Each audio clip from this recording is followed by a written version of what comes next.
एक लड़की जो अपनी सहेली के साथ अपने प्रेमी से मिलने के लिए पहुंचती है और फिर प्रेमी और वो दोनों लड़कियां मिलकर एक होयो होटल के अंदर एक कमरे को बुक करते हैं। उस कमरे के अंदर तीनों पहुंचते हैं।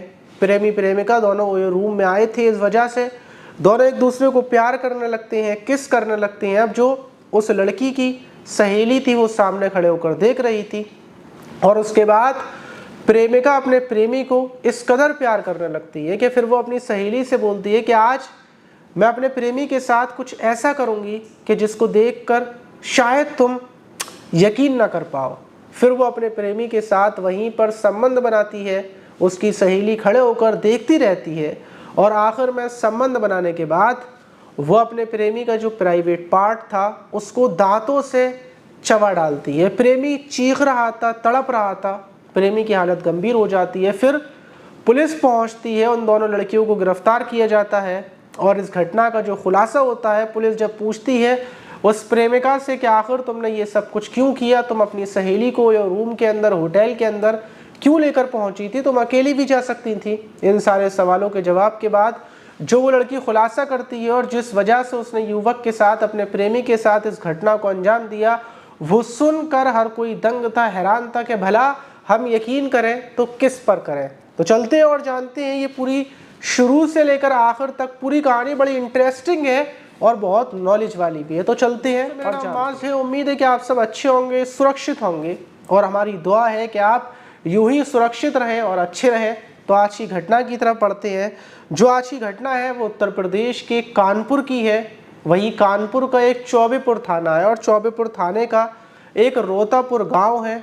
उसी गांव की रहने वाली गीता जो शादीशुदा थी, अपने पति के साथ रहती थी, लेकिन 26 सितंबर को अचानक से दोपहर के टाइम उसके पति का फ़ोन उसके पास आता है। वो उसका पति तड़प रहा था। वो बोलता है कि प्लीज़ मुझे आकर यहाँ पर बचा लो, मैं मर जाऊँगा, मेरे बचने का कोई चांस नहीं है, मुझे आ जाओ और बचा लो। वो जो पत्नी थी वो सुनती है, वो हैरान हो जाती है। वो पूछती है आखिर तुम्हारे साथ क्या हुआ और तुम कहाँ पर हो। तो बताता है कि जो यहाँ एक होटल है चौबेपुर में ही, फ़ौरन तुम यहाँ होटल के अंदर आ जाओ, मैं कमरे के अंदर पड़ा हुआ हूँ। आखिर पत्नी पूछती है कि तुम होटल के कमरे में क्यों गए, ये सब सवाल पूछती है। वो बोलता है कि अभी तुम मुझे आकर बचा लो, मैं सारे सवालों के जवाब दूंगा, लेकिन अभी आ जाओ और मुझे बचा लो। फ़ौरन पत्नी वहीं से उस होटल में पहुंचती है। जब तक पति के पास वो पहुंचती है, होटल के कमरे में जाकर डायरेक्ट देखती है तो पति बिना कपड़ों के ज़मीन पर पड़ा हुआ था, वो बेहोश हो चुका था और जो उसका प्राइवेट पार्ट था वो अलग पड़ा हुआ था, चबा हुआ सा, उसके टुकड़े टुकड़े से हो रहे थे। पत्नी के कुछ समझ में नहीं आता। फ़ौरन वो पुलिस को भी फ़ोन करती है और डायल 112 को फ़ोन करती है। फ़ौरन एम्बुलेंस को बुलाया जाता है। एम्बुलेंस में उस शख्स को ले जाया जाता है। अब पुलिस वहाँ पहुँच चुकी थी। पुलिस सबसे पहले जो होटल का स्टाफ था उससे पूछताछ करती है कि आखिर ये जो शख्स है ये कब आया था, और उस शख्स के बारे में पता किया जाता है। तो पता चलता है कि जो उस महिला का पति है उसका नाम सूरज है और स्टाफ बताता है कि ये जो सूरज है ये 2 लड़कियों के साथ यहाँ पर आया था और वो दोनों लड़कियाँ दोपहर के टाइम ही चली गई और उसके बाद सूरज यहाँ पर था। फ़ौरन जो अस्पताल था वहाँ पर ले जाया जाता है। सूरज का ट्रीटमेंट शुरू होता है। अब जो सूरज की हालत थी उसको गंभीर देखते हुए CH हॉस्पिटल में उसको रेफ़र कर दिया जाता है। डॉक्टर्स बताते हैं कि सूरज का जो प्राइवेट पार्ट है उसको किसी ने दांतों से चबाकर अलग फेंक दिया है। और जब सूरज थोड़ा बहुत होश में आता है तो पुलिस उससे पूछताछ करती है कि आखिर तुम्हारे साथ क्या हुआ, वो 2 महिलाएं कौन थीं, आखिर ये मामला क्या है। तो सूरज बताता है कि वो शादीशुदा है, लेकिन उसके बावजूद उसकी प्रेम कहानी चौबेपुर की ही रहने वाली एक महिला के साथ चल रही थी। वो भी महिला शादीशुदा है। संबंध बराबर काफ़ी टाइम पहले से चल रहे थे। वो अक्सर होटल में उसके साथ आता था, यहीं पर आकर उसके साथ संबंध बनाता था। सब कुछ ठीक ठाक चल रहा था, लेकिन 26 सितंबर को वो उससे बोलती है कि आज मुझे होटल में तुम्हारे साथ मिलना है। तो मैं बोलता हूँ कि ठीक है तुम आ जाओ, मैं भी पहुँच रहा हूँ। मैं होटल के बाहर पहुँचता हूँ। मेरी प्रेमिका जिसका नाम किरण है वो आती ज़रूर है, लेकिन उसके साथ में उसकी एक दोस्त और थी। मैं उससे पूछता हूँ कि आखिर तुम इसको क्यों लेकर आई हो, तुम तो हमेशा अकेली आती हो। तो वो बोलती है कि ये मेरी बेस्ट फ्रेंड है और ये चाहती थी तुम्हें देखना, तुमसे मिलना, इसलिए इसको मैं लेकर आई हूँ। और फिर हम लोग वो बोलती है कि इसको होटल के रूम में लेकर चलते हैं। मैं उससे बोलता भी हूँ कि अपनी दोस्तों को यहाँ से वापस भेज दो, या फिर दूसरा रूम दिलवा देते हैं, वो बराबर वाले रूम में रुक जाएगी। हम तो एक रूम के अंदर एक दूसरे को प्यार करते हैं, भला ये कहाँ रुकेगी कि ये टॉयलेट बाथरूम के अंदर रुकेगी? तो वो बोलती है कि नहीं, ये कुर्सी पर बैठ जाएगी, हम लोगों को प्यार करता हुआ देख लेगी, इसका बहुत ज़्यादा मन है। मैं थोड़ी देर के लिए घबरा जाता हूँ कि आखिर मेरी प्रेमिका ये क्या बोल रही है कि हमारी जो प्राइवेट चीज़ है वो इसकी सहेली देखे। ये मुझसे बर्दाश्त नहीं होता। लेकिन कमरे के अंदर पहुँचने के बाद वो मुझे इस कदर प्यार करने लगती है कि मैं जोश में बिल्कुल खो जाता हूँ, डूब जाता हूँ। मुझे फ़िक्र नहीं होती क्या हम दोनों को प्यार करते हुए तीसरी एक लड़की देख रही है। और जब वो मेरे साथ संबंध बना लेती है तो उसके बाद कुछ ही देर के बाद उसकी जो फ्रेंड थी वो मेरे करीब आने लगती है, वो मेरे ऊपर हाथ फेरने लगती है, मैं उसको दूर हटाता हूँ। तो मेरी प्रेमिका बोलती है कि ये इसी वजह से आई थी, मैंने तुम्हारी तारीफ़ की थी और इसको मैंने बोला था कि मैं तुम्हारे साथ इसके संबंध ज़रूर बनवाऊँगी। अब ऐसा करो तो मेरी सहेली के साथ भी संबंध बनाओ, मैंने अपनी सहेली को ज़ुबान दी है, तुम ऐसा ही करो। अब जब वो सूरज ये बात सुनता है तो उसके पैरों तले ज़मीन निकल जाती है। वो सोचता है कि भला उसकी प्रेमिका ये सब क्या बोल रही है, क्या वो किसी गैर लड़की के साथ संबंध बनाए, वो भी उस लड़की के साथ जो उसको बिल्कुल भी पसंद नहीं है।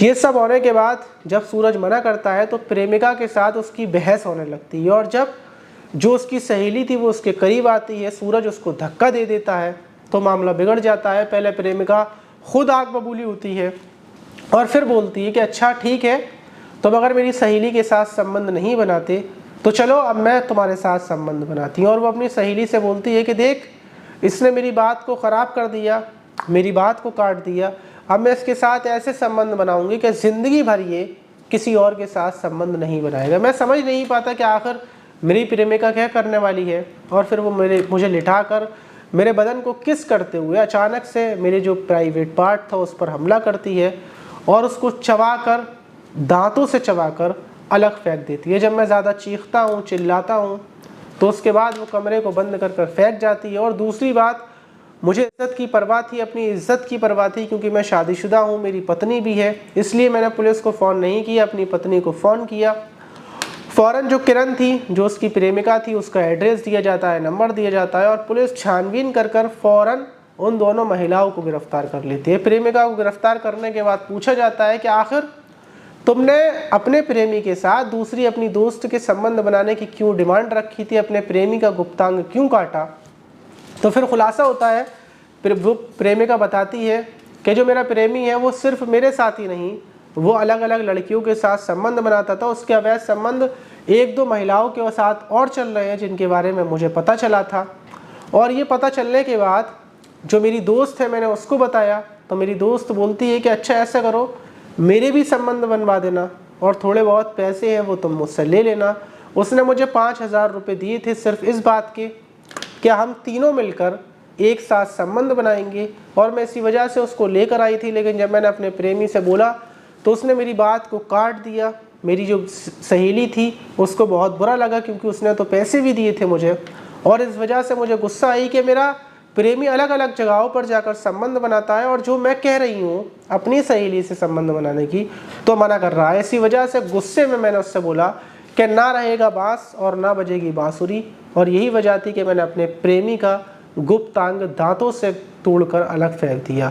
वहीं उन दोनों जो लड़कियां थीं उनको उठाकर महिलाओं को जेल भेज दिया जाता है। फिलहाल में वो जो युवक है उसका इलाज चल रहा है, वो सही तो हो जाएगा, बच जाएगा, लेकिन ज़िंदगी भर अब वो नामर्द ही रहेगा। और जो उसकी पत्नी है वो उसको धोखे की वजह से छोड़ दी या फिर नामर्द होने की वजह से, लेकिन कुल मिलाकर अवैध संबंध की वजह से अपनी पत्नी के होते हुए भी उसने अलग अलग जगह अवैध संबंध बनाए। उसका अंजाम उसको ये मिला कि अब वो नामर्द हो गया, उसकी पत्नी भी उसको छोड़ देगी, तमाम समाज में उसकी बेइज्जती हो गई और लोग, पुलिस, हर एक इंसान उसको बुरी नज़र से देख रहा होगा। लेकिन आप इस घटना पर क्या बोलना चाहिए कमेंट बॉक्स में ज़रूर बताइएगा। और इन घटनाओं से, इन वीडियोस से यही सीखने को मिलता है कि आप ऐसी कोई गलती ना करें जो आपके साथ हो सके। कुछ कमेंट बॉक्स में नाम आए हैं, थोड़े नाम और आने बाकी हैं। अगर आपका नाम बाकी रह गया है तो आप अपना नाम, अपना जगह बोल सकते हैं, अगली वीडियो में आपका नाम लिया जाएगा। जिन लोगों ने पहले वाली वीडियो में अपने नाम दिए थे उनके नाम अभी जोड़ लिए गए हैं, इकट्ठे सारे लोगों के अगले वीडियो में नाम लिए जाएंगे। मिलते हैं किसी और वीडियो में।